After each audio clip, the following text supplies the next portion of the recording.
your name and where you're from. My name is Eivind Funnemark. I am from Norway, southern part of Norway.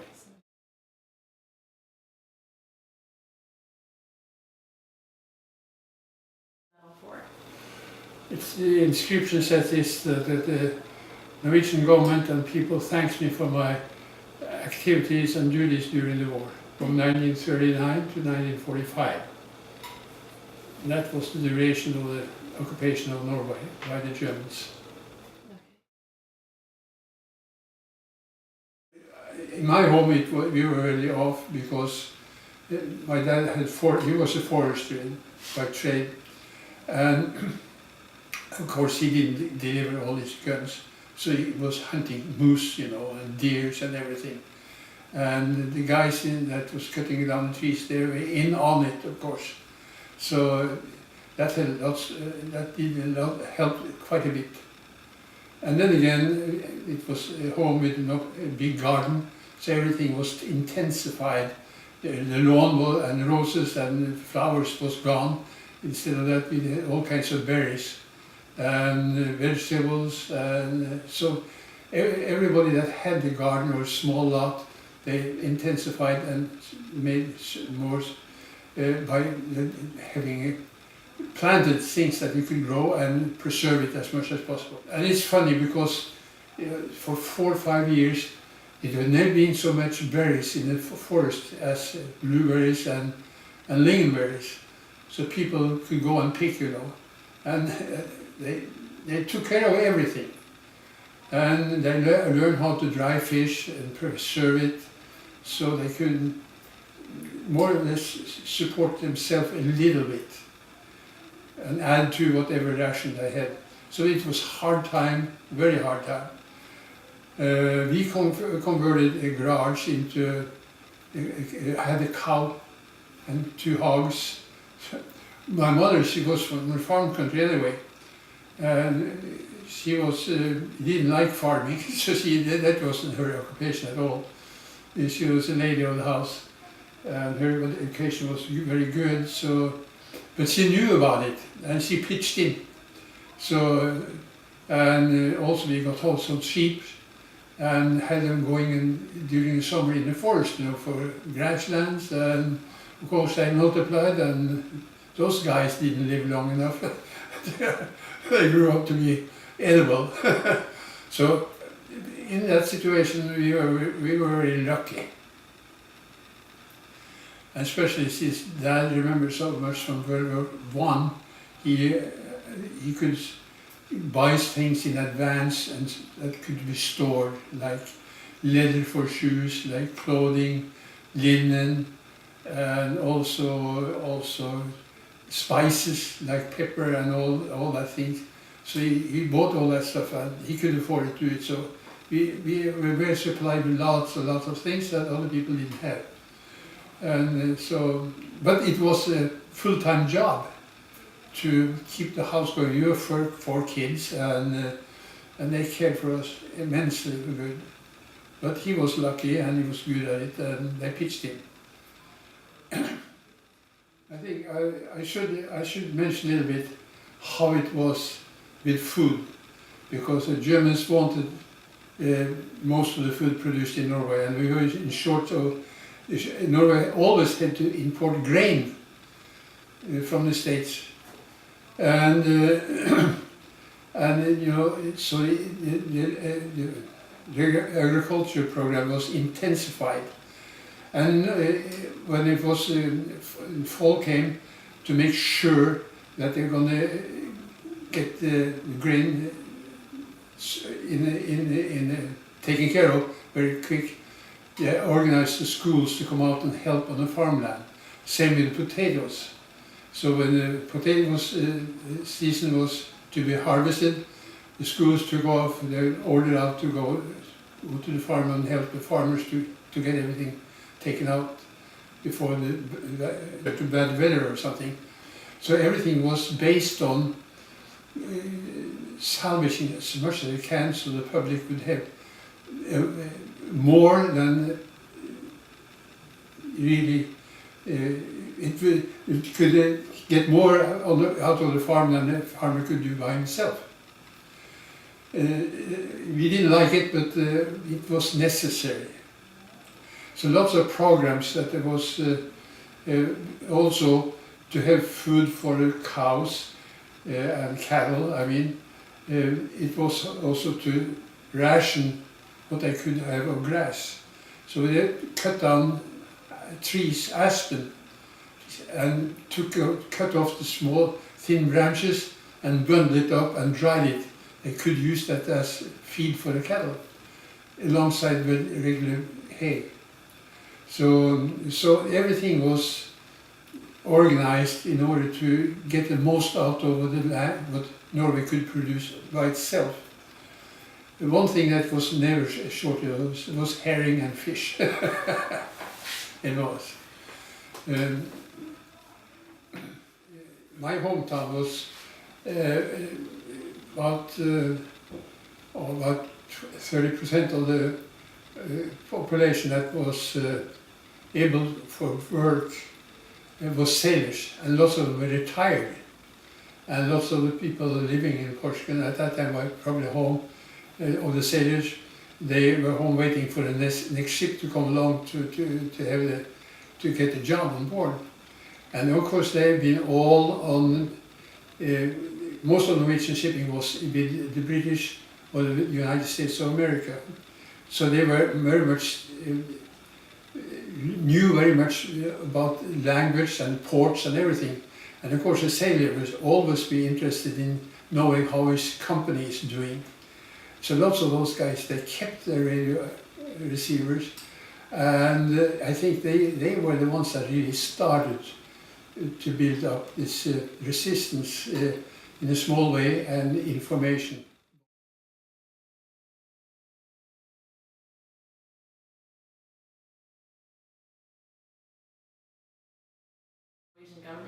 We had another government, and that was a Nazi-made government, made by the Nazi Germany, of course. The regular free democracy was gone, and it was occupied by Nazi Germany, and they had their own government and their own rules and regulations, and the freedom was taken away from us. It's ruled by a foreign power, which was Germany. You lost your freedom. There are special German units that censor the newspapers and the radios. So you couldn't say, you had the freedom to tell and criticize what was going on in the society. It was that was restricted, and if you went against Hitler and his army and his interrogations and all, you had severe punishment coming on to you. So people were very much afraid, and but they really didn't understand right away. It took little time before it dawned on the population that we lost our freedom. So it was very much restricted, and all of a sudden they felt that they were not welcome in Norway. The German army was told by propaganda that Norway wanted them to come there to liberate us. But that was just propaganda from Nazi Germany, and the people in Norway never wanted it like that. And as soon as the Germans felt like they were, it was resistance against the whole system that they wanted to impose on us, they made rules and regulations for what kind of punishment you would get if you went against them, was working against the German army. So nobody was telling, I think nobody told the Norwegian population that, well, you have to stand up against the Germans or anything. I think it built itself up because we got more and more restrictions.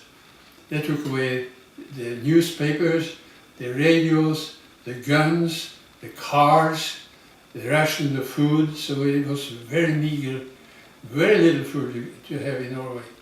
And so everything was changed to real bad. And you couldn't travel anywhere. You had to stay within your own community. If you want to go to the capital, Oslo for instance, 3 hours by car or 3 hours and a half, 3.5 and 4 hours train, you had to ask for a permission to go. So you were stuck in your own home, and that's the way they could control you for not going to the countryside to buy something from the farmers. Of course, the farmers had to deliver every crop they had to merchants that took it to the Germans, not to the Norwegians. So we just got what's more or less left over after the Germans took what they needed first. So everything like that made us really, really mad. I don't think they were so scared because my dad, all of a sudden he was just started thinking of the First World War in Europe. And, but the occupation was something by foreign power, was something new. Of course, they started to, after the radios was taken, confiscated and collected and stored, then the Germans asked for all the hunting guns to be delivered, because Germany had occupied the countries in Europe before Norway, so they kind of knew what was eventually going to happen. So they took away the shotguns and rifles for hunting and everything. And if you didn't, and they could control it very easily, because like a car was registered, like a radio was registered with the government, so was all the guns. So they could just go to the hunting department for arms or something in the government and see who had guns. Of course, they didn't get everybody, because lots of people didn't say they had guns. So some of them kept it. But it was not arms for war, you know, it was just purely for hunting. But still, they kept them. You had to go to a certain office in my hometown to give it to the Germans and get the receipt that you had given it to them, so they didn't have anymore. They just took them.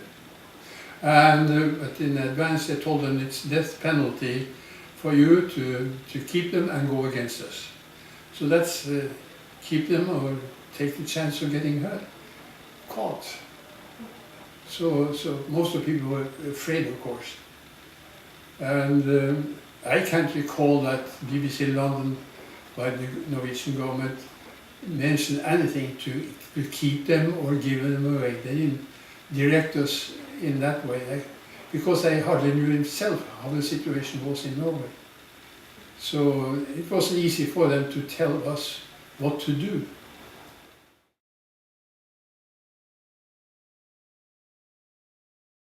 Of course, the first part of the first years, Germany was very successful in winning the war. They was winning in Europe. They took every country very fast, very sudden, and they were sure of winning the whole world situation. It was based on that. It wasn't until they met really resistance in Russia that was really losing in a big scale, and then they changed attitude. They were not so sure of victory anymore. They didn't want to say it, because the propaganda said we are not losing anything. It's just a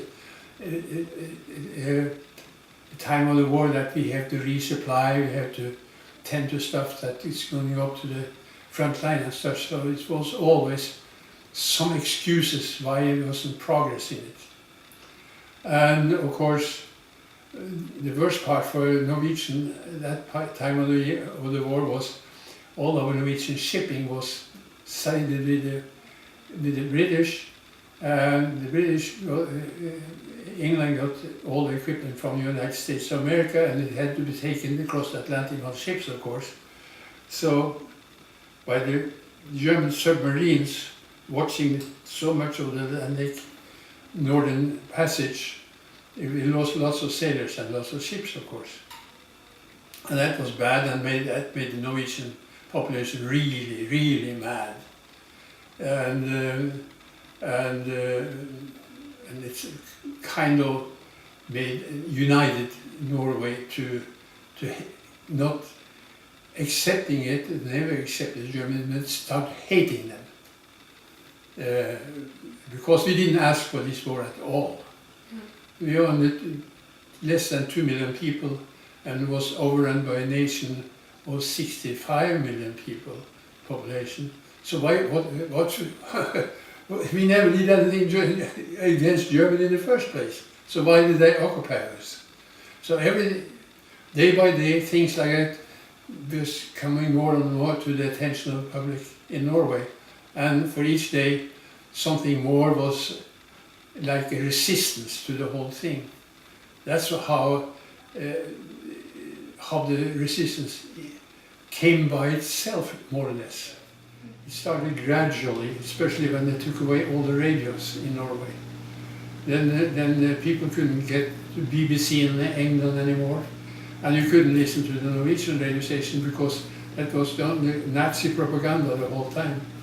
So then they really dawned on them that how bad it was, but they could not figure out how bad it's going to be. So, but it started to some resistance. The Germans felt that we are getting some resistance here, so we better start telling them what kind of punishment they'll get from us if they go against us. But nothing was planned in advance. Norway had had peace for more than 100 years, and nobody knew about wars or anything. First World War was forgotten, more or less, and they didn't really comprehend and understand what was going on. It took time, and gradually something started to happen with the population that they figured that we want some information about what is happening and what is going on in England. England in the first place before America, that was our source of information, came from BBC London. And then they started to, of course, lots of people got hold of radio receivers, and they started to make their own papers, small, just printed at home by people that could have some kind of typewriter and could publish them and copy it, and in small numbers try to give it out to friends and relatives maybe that was interested in knowing what's going on across the North Sea. So it was a gradual process that built up the resistance in Norway. We couldn't raise an army in Norway by no means, because we hadn't had any equipment for it. And that was the first thing that was the worst thing that could happen, because the Germans, they took just 50 people, regardless who they were, and executed them as retaliation. You better mind what they are doing, otherwise you take 100 next time. Kill them, just kill them off. You had to have that in order to make an atomic bomb. But nobody knew what that was that time. They didn't even know the name of anything like that. All they knew was, of course, it was something terrible, dangerous. That's all we knew about it. But the Germans knew about it. So that's why this area was heavily guarded for. They were very afraid if something was going to happen to that production unit sitting up in the mountainside. But we didn't understand, didn't know. Nobody knew about the atomic bomb at that time. The first thing that meant something to me, that I was in something, was I was asked to, if possibly could get hold of some radios. And of course, with a couple other guys, we broke into that. It was a building that had belonged to a church that couldn't use it anymore because the Germans took it for storing radios. And we got the job to find out how to get hold of it, and we did. And we did that 3 times. And we entered, at night time. That was in the middle of the winter, when it was real cold. And you know how it is, the snow kind of cracks around your boots. So we had to have wool socks on the boots so we couldn't hear that.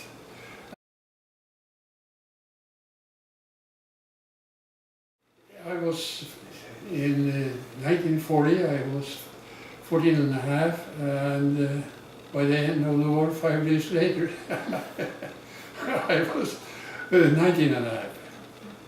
Since my dad was born and raised in this town, he knew practically every one of those. So they were looking for somebody to help them a little bit, and I think that's how I gradually was involved asked me to if I would go around and deliver to some people that would have some information. And I think that was gradually it came along. So I didn't really volunteer, but I was just making like going an errand for somebody. But I didn't know what it was going to be like. Well, no, I wasn't scared at all. I never was scared. And because outside my hometown was building up a big camp for the Germans to stay, of course. And they were all over the place, so, and I didn't, at that point early in the war, I really didn't understand what's going on behind their back. So it was no danger in it, and you could see them coming, see them going, see them marching, singing and everything, so you could hear them and see them everywhere. So it was easy to fool them in a way. But I don't think they was really aware of the situation that was building up for a long time. Not the regular German soldier anyway. You had to go higher up by the interrogation of officers that looking into the relationship with the Norwegian, that they really understood that was going on. Something was building up, but they didn't know who it was and where to go to find anything. That was in the beginning. So for the longest time it was practically no danger in it. My occupation was, at the end of the war, I was then I was transferred to Sweden because of security, and I was assigned to Norwegian, what they call police corps in Sweden.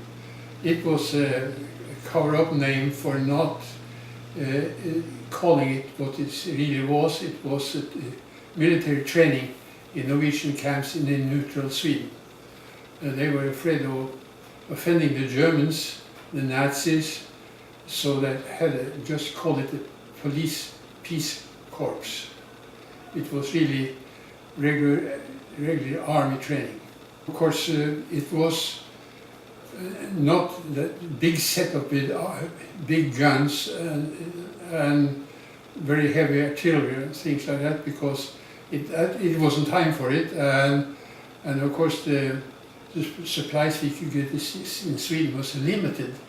So it was light arms we had, that's heavy machine guns and I think big heavy machine guns. I think that was the heaviest arms we had. So it was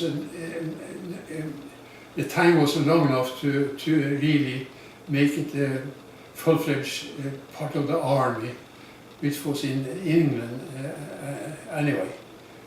But they had a better training and longer time to do it. So this was just more or less a light unit. But I didn't drive it in Sweden. It was just part there because it was not that serious. As long as I could do the job, tend to do so they get hurt, you know.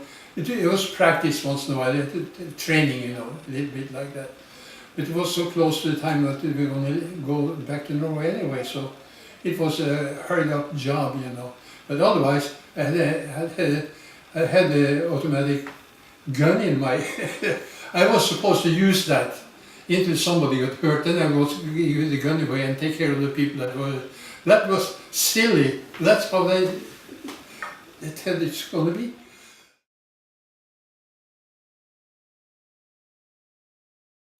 So it was easier in smaller towns because people like to help each other. But in Oslo wasn't a big town anyway, but it was the largest town in Norway, about 150,000 people, I guess, more or less. But it was hard in the Oslo area because there was no farmland around. And it's only 3 roads going in out of Oslo into the countryside, and the Germans could easily control everything that was going on. And it was gated more or less, and you couldn't steal yourself in and out to Oslo. You had to go through the forest land or by the fjords that came in, but that was very risky, difficult. And the penalty for doing it was severe punishment. So it was the whole nation was stopping somewhere. It was very few relationships, even with your family living in another part of Norway. It was very difficult to get in touch. So that's what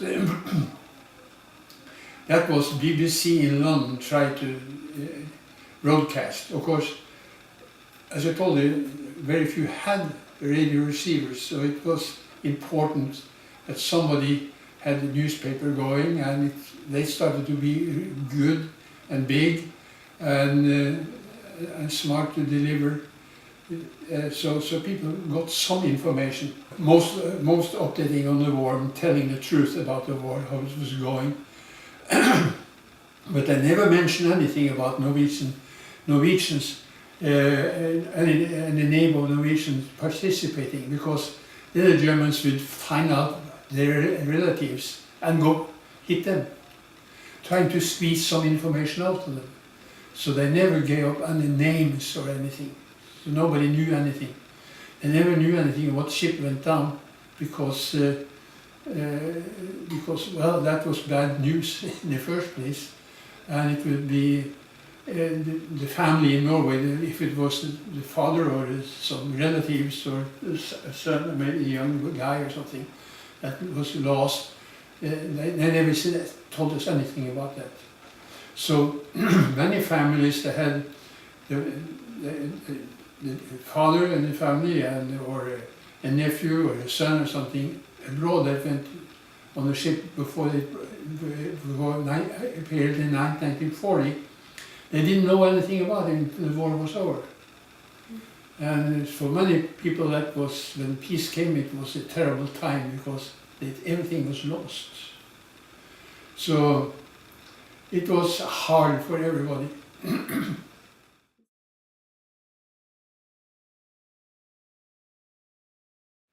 In Norway, it was more than 200,000 Russian prisoners of war. And they were treated like worse than slaves, you know. Russian prisoner was worth nothing to the Germans.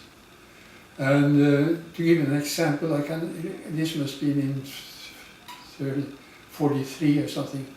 It was a transport of prisoners coming to Porsgrunn, was going down to that factory that produced fertilizer, and they were going to do some improvement down there by digging it and expanding and stuff like that. They were sitting, and it was in the middle of the day. It was about noon, I think. And I was at school and gymnasium at that time, and we had free time off because we couldn't heat the school so much. So it was limited how many people that could attend the same day at the same time. So they had to take hours off so other people could use the classroom. And we were just walking around the street in Porsgrunn and went into to some restaurant nearby that was it didn't open until afternoon, so we could go up in the second floor and sit around there because he was a generous guy that would just do that. Anyway, we were standing on the street talking. Here comes the transport, and that was flatbed trucks. Germany was short of regular trucks. they took the Norwegian, all the Norwegian trucks, almost all of them. And here this poor Russians was sitting on an open flatbed truck and hardly any clothing on. So they are taking prisoners during the summer because the Russians had very scarce with uniform and clothing. So the soldiers was fighting in the summertime, they had just thin jackets, a cap, trousers, and limited of thin, heavy clothing. There they were sitting, and it was 5 of them across, and 7 or 8 in the length, so 5, 8, 40 something on the truck, tucked together. And it was a stop right and going into the main street, so they had to stop and wait for go. And we stayed standing on the sidewalk and looking. And so I noticed, gosh, he never twinkled his eye. The guy sitting closest to the sidewalk. And as you look at the next guy, he was not twinkling his eye, he was still dead. He was frozen to death. I don't know where they came from, probably been sitting there for a couple of hours, 25 below freezing. The one in the middle, they had plenty of clothing, the other one had just had the cap, he had the shirt on. So when he died, the next guy grabbed whatever he got and tucked him himself. So the guys in the middle of the truck, they survived. The one sitting on the side, dead. Didn't mean nothing to the Germans. They just took some others. And then they worked them so hard that the energy they used that day for working was much more than feeding. You understand what I mean? Because they didn't get enough energy to go to keep the health going. They just worked them to death. They starved them to death by working them to death and feeding practically nothing. That's how they get rid of 10,000, 20,000 of them. Didn't matter. Outside my town, right on the coastline, a smaller town, completely fishing town, but it had a big factory for making cement, producing cement. They had Russians working there. And so somebody came up with the idea, should we try to get in touch with them? Very dangerous, absolutely. You killed on the spot if you try to help a Russian.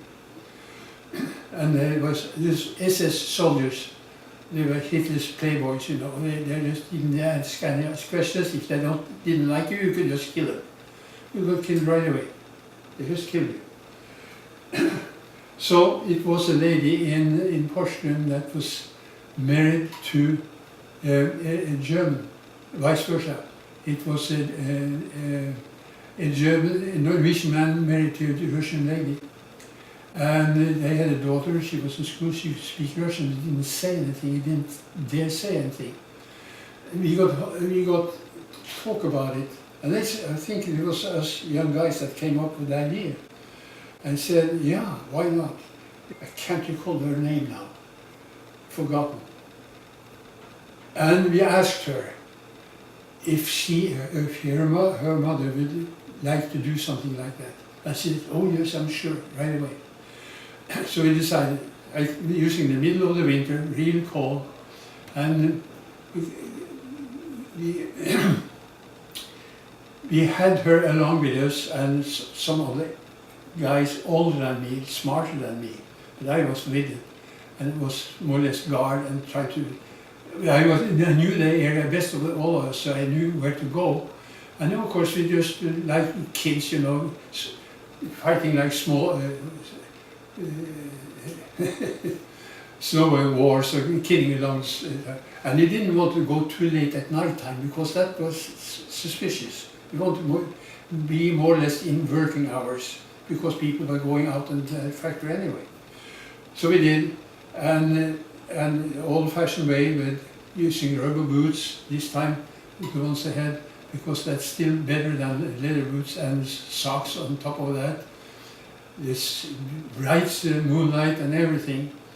And you could hear the Germans, is it really cold, it's good, best thing to do this thing. Opening the door for the small house they're sitting and changing the guard area 3/4 of an hour. We knew about that in the front. And some of the Russians was outside, always marching around, and to to make it very short, we managed to get up to the fence very quick. And when they opened the door, it was squeaking cold. So some of the Germans that went into it and was probably changing their heavy clothing for the next one to go guard. And then we got hold of a couple of Russians. And they were really, she spoke a language that some of them understood, Russian understood. And she had made a little map in advance and telling. And so they could speak, they could also speak German, but not English. But they had learned themselves German. And she explained it to the Russians. And they didn't have no idea where in the world they was. They didn't know Norway, where in Norway. They didn't even know it was Norway. They didn't know it where they were at all. But the thing was that it got to be known in the camp later on. So by summertime, the Russians were speaking among themselves, and Germans understand here is something leaking. They got some information from, had to be from the Norwegians. And so they killed off a bunch of them. But it didn't help anything. The Russians didn't say anything at all. And it wasn't small, they tried to attempt to escape because they thought they should be able to get held with a boat or something. I think that was the idea for them. But the whole bunch was moved away somewhere. We never will know what happened to them. So the Germans didn't take any chances of having a rebellion against, because the Russians figured if we can kill one German, it doesn't matter if we kill 10 of us. That's how they figured. We rather sacrifice 10 of us if we can kill one German. That's how much they hated them. So she was very, very happy about it. We tried to do it once, but no, she said, I don't think we should do that because they spread the word among themselves and they were so happy about it. But you never know what came out of it. Maybe it was their demise. Maybe they all got killed or burned to death, or we don't know what happened. But they were taking, the whole camp was, they were transported away and some new ones came in. And because they worked in the mines, down in the ground to get the limestone out to the factory because they produced cement. So maybe we did something wrong, but intentions was good.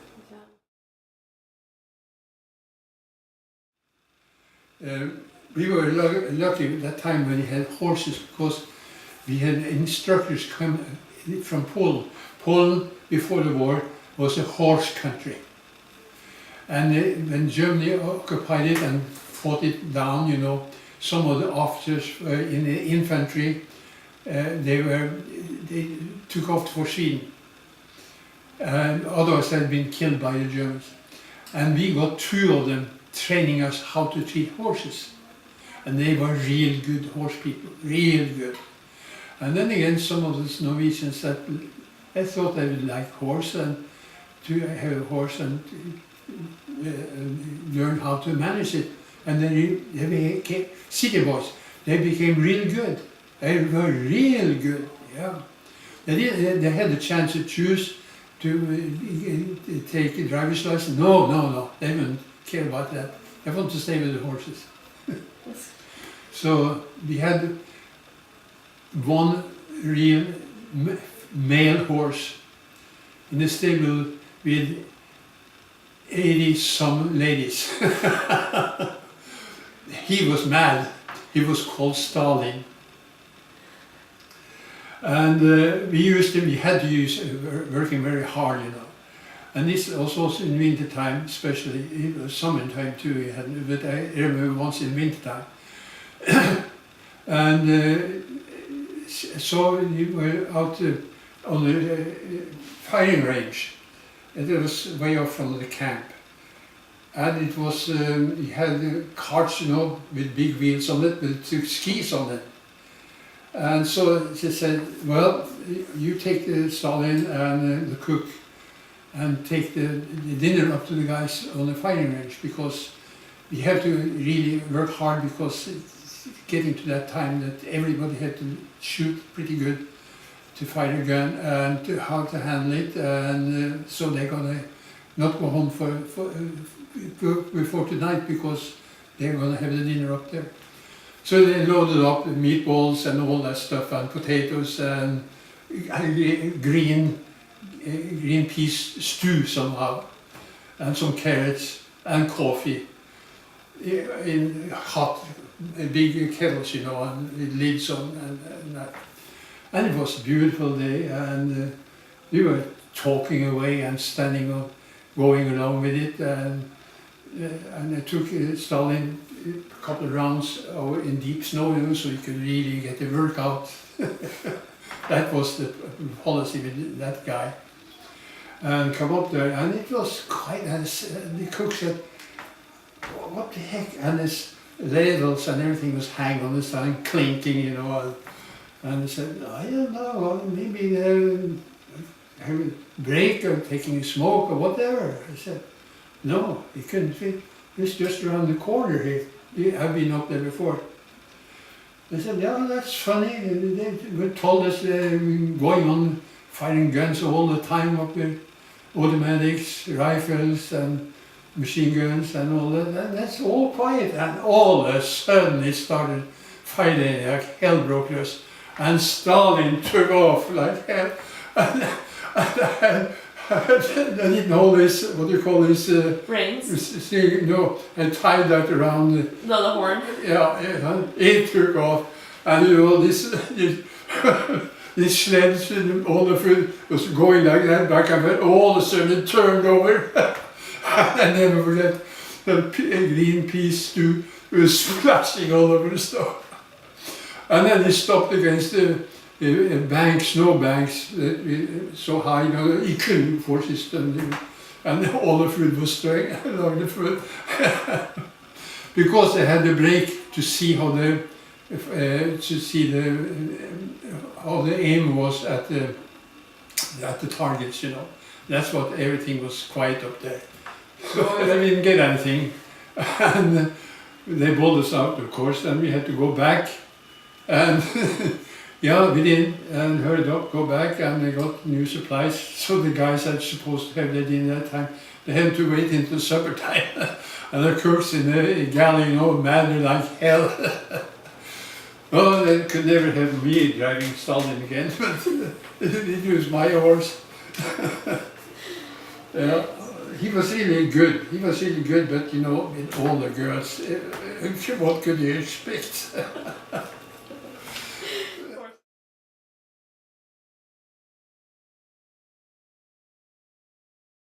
Seven years since it stopped. It was this spring in May. That's when it stopped.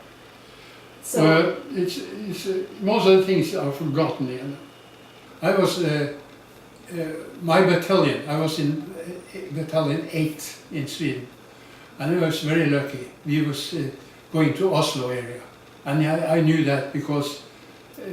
My dad and his brother owned a glass factory up on the Swedish border.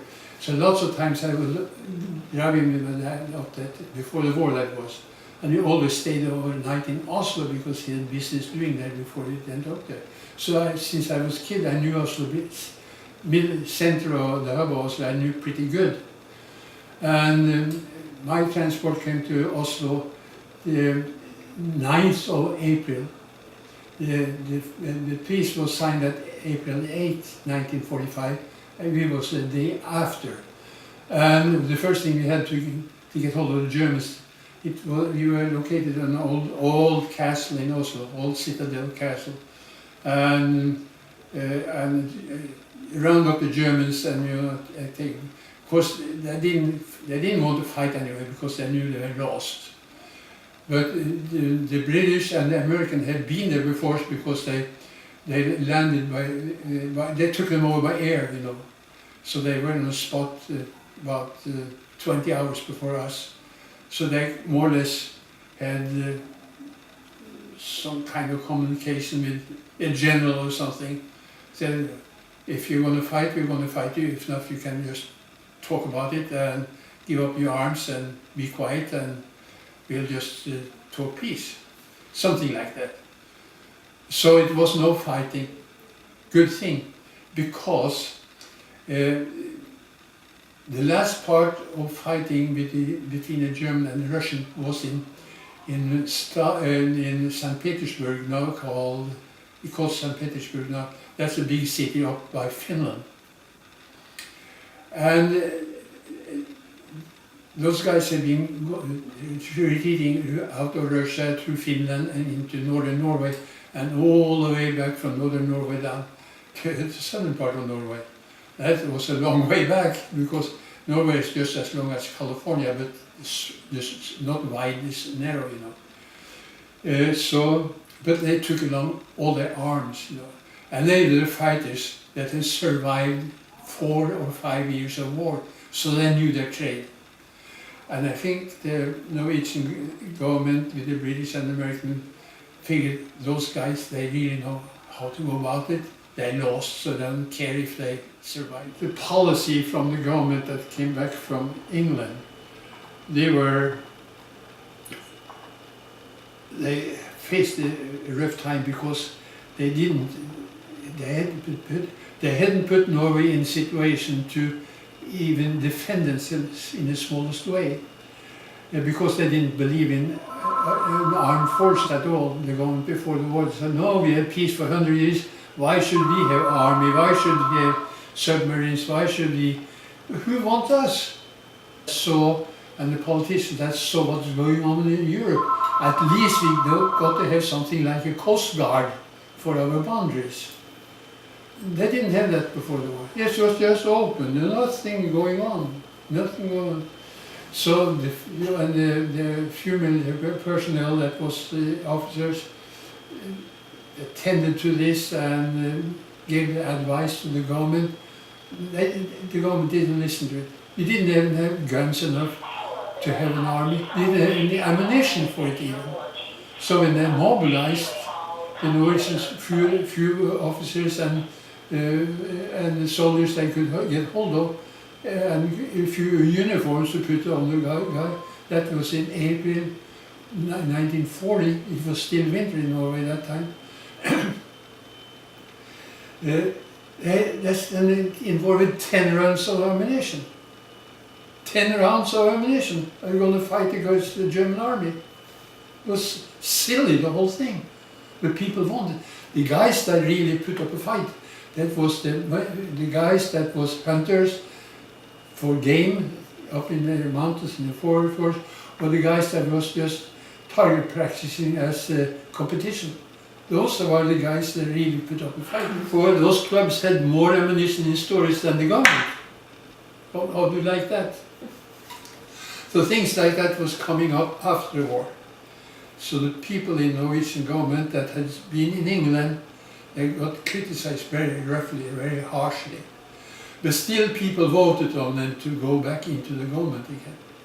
So it didn't much choice, you know, they let the Norwegians celebrate and get drunk and say hello for months and months at a time, and then they forgot the whole thing. How it started, how bad they were equipped and prepared for emergencies. So the Norwegian government was terrible.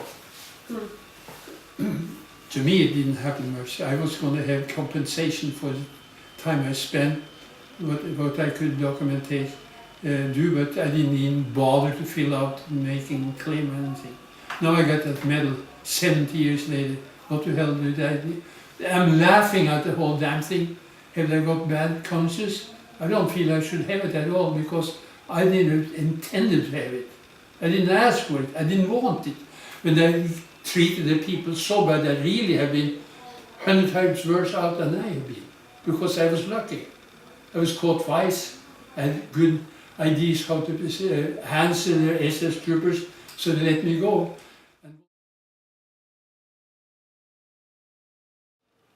And then again, the first people that was killed in Norway, it was a British officer. He was the first one killed in Norway. And that was the story is something. My principal at the gymnasium, his name was Linge, L-I-N-G-E. He was from the West Coast. We didn't like him very much because he wanted to have our language know about his kind of dialect. He was very fond of that. It's a good dialect. It was very nice, very like the old-fashioned Norwegian language. And he was proud. He was was a good guy, but he was strong-minded, and he was by authority. And but he was good. But we hated him because he wanted us to learn that language. But it wasn't in the curriculum. It was something he wanted us to know about. So it was nothing like you're going to pass it on a test or anything.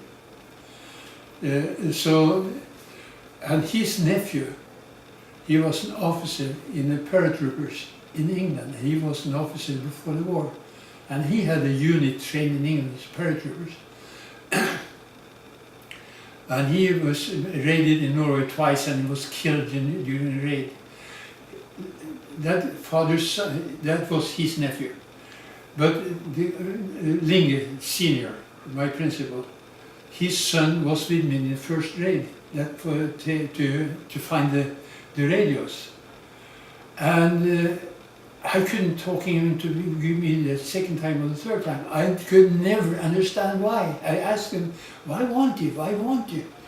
No, he never gave me an answer. I think the story is to show you what war can do.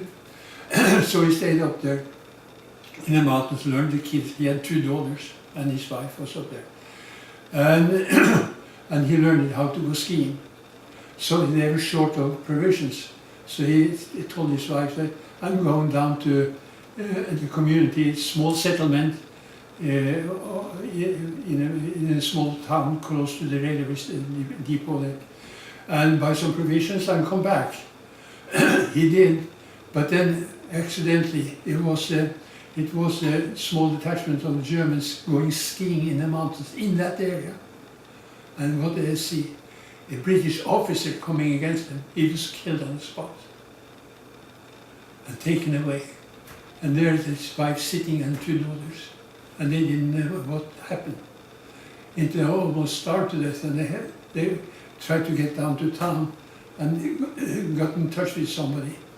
And I was told, so we were stationed in Norway during the war. Stella was the oldest daughter's name. She was in my class in gymnasium. She was a nice girl, but she was almost completely mute. And I liked her in a way, because I think she can teach me English. I couldn't get in touch with her. Seastead was taking care of that Principal Linge. And it had all to do with his nephew that was in a paratrooper. So they were into that together. He knew about the paratrooper Linge, he knew about this officer in the British Army, Tams was his name, and he had given him, I didn't know that until after war, when I talked with a principal, because I got my documentation that I passed the school, because you are the only one in Porsgrunn in your grade, at your age, that participated.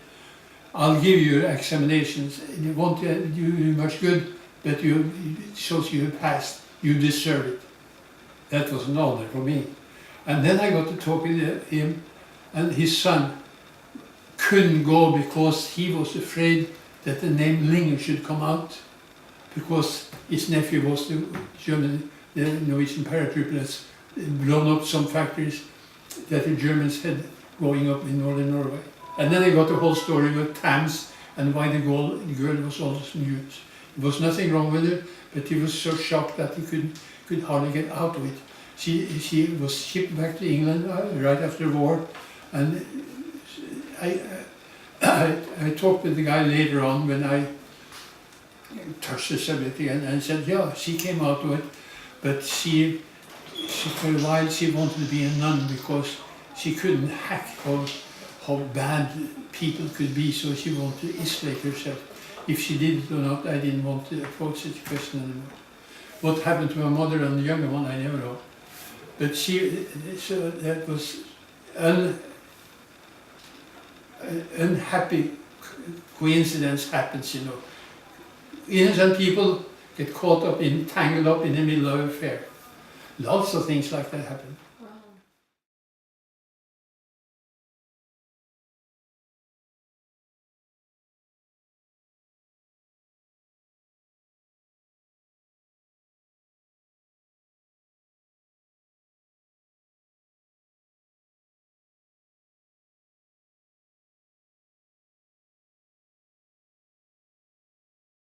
Start, you can say your name and where you're from. My name is Eivind Funnemark.